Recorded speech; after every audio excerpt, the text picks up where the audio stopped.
njene slike stalno mi oku. Poznata je zvijezda na TikToku, svakog dana na mečevima cura lajva i poklone prima.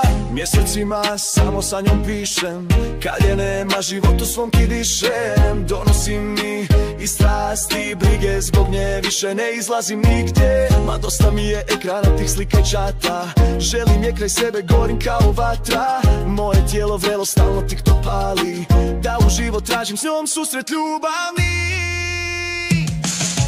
Našli smo se uživo, al bolje da nismo. Kada sam je vidio, sebi sam kidiso. Starija od mene, na njoj visi salo, na ribu s TikToka, ne sliči ni malo. Našli smo se uživo, al bolje da nismo. Kada sam je vidio, sebi sam kidiso. Starija od mene, na njoj visi salo, na ribu s TikToka, ne sliči ni malo.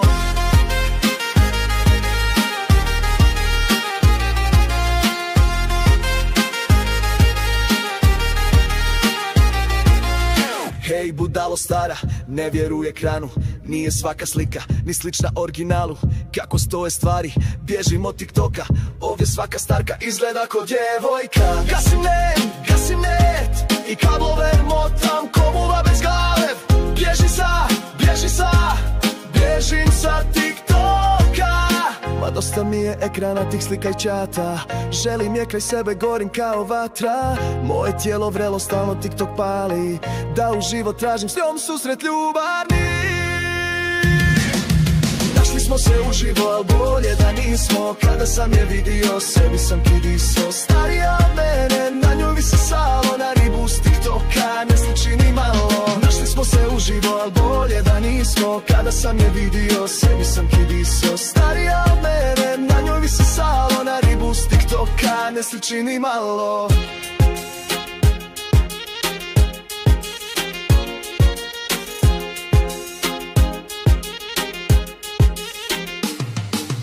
Našli smo se uživo, al bolje da nismo. Kada sam je vidio, sebi sam kidiso. Starija od mene, na njoj visi salo, na ribu s TikToka, ne sliči ni malo. Našli smo se uživo, al bolje da nismo. Kada sam je vidio, sebi sam kidiso. Starija od mene, na njoj visi salo, na ribu s TikToka, ne sliči ni malo.